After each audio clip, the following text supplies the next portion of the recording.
So this is a video just about the differences between a main listening position tune and a Nearfield tune, and how they're kind of the same thing, only slightly different. And I've just got the baseline Nearfield measurements just for, I think it's just for the right side or something. Now, the reason it's tilted is because I'm just using pink noise on a RTA window. But I put in a reference, two reference pink noises here, so I'm just holding the camera for you in this direction. So basically I measure every driver in the car to be equal gain, meeting the reference signal of pink noise. And then the left side may need to be turned up a little bit just to pull the image over to the middle. To me, this sounds very natural. And the whole idea of a target curve, such as something that looks a bit like this, is to predict the influence of the cabin and the air to how the speakers would measure if you're measuring at the main listening position. And some people refer to this as the target curve. And some people start by putting in a target curve and then measuring from the main listening position and tuning your system that way. The problem is, nobody knows what the exact proper target curve is for their system. And a quick history on target curves can reveal that it sort of came from some research by a certain somebody, and they seem to think that it's all been taken out of context, and what they really did was a test of several speakers in a room, and they just published the average, and they called it target curve, but it was really a result of what the room did for them. You could call this the result of my car on my perfectly tuned system. And here I have 3 squiggles, one's left, one's right. There's slight differences here, and in my system I ignore all those differences, and the third line was the mono measurement just in the middle of the cabin, but all pretty much the same. And what I did is I laid them over onto this graph here, and then I simply cut out the information from the bottom bass rise and the top treble fall off. I just wanted to focus in on this little anomaly down here in the mid-range, above 200, below 5k, and to see how that sounded.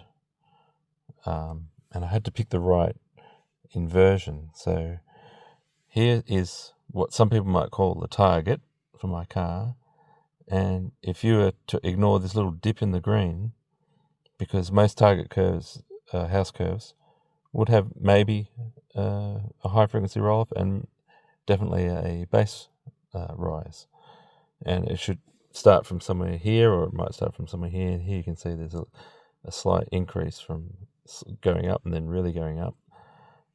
This scale here is 6, 12, and then 18 right for that last area. But if you call the baseline somewhere in the middle here at 10 dB, then you've got like 6 to 8 dB roll off on the top. But here, back to the story, the middle. So nobody has these middle things. Some people just put them in for taste. They listen, they turn things down, they turn things up. But here I have an example of my car's response or house curve has this huge dip. When I say huge, maybe 4 to 5 dB, and somewhere between 700 to 1k, and then definitely down by 1.1k. And then there's a few little squiggles here and there. Probably don't really need to talk about them, only 1 or 2 dB. So this little hollow, I figured if I'd had a straight green line across there, I would have not put that dip in. So now I have to put what I not did into my sound to hear what the error might have been. So I wanted to hear what would it sound like if I was tuning with a house curve that went from here down to here and then straight across there and then down here. And to do that, I had to think to myself, well, if the target was higher, then my EQing would have been higher in that, around 900 peak, 1K peak. And that's, like I said, 4 to 6 dB. And now I'm going to turn off the EQ and press play on this track and wait till the voice starts coming in.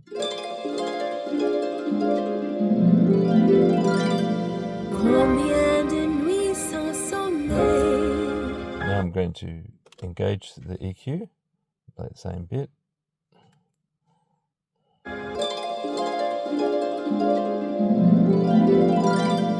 Combien de nuits sans sommeil, combien de jours sans soleil. Now I'm going to turn it off, and I just did there for the last word.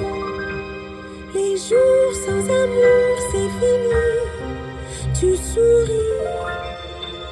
So it's kind of a thicker, richer vocal.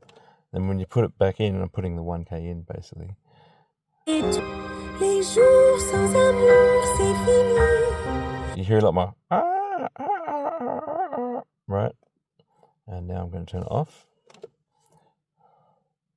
Tu souris et tu dis, viens-tu au pays des merveilles? I'm going to turn it on. Veux-tu balayer le passé? So this track really hit those notes a lot. In fact, I could turn the analyzer on. Go back to that last bar. So now it's on. Veux-tu balayer le passé? Right on those notes. So I'm getting, in my personal subjective opinion, I'm getting like lots of 6 dB, too much of that part of the voice. So I was thinking that if people tune in the MLP and they don't know the exact phenomena happening in their car, then this Nearfield experiment you could do for yourself, you could actually find out pretty quickly what sort of humps and bumps you should be putting into your target curves. Yeah, so I'm trying to help out the scene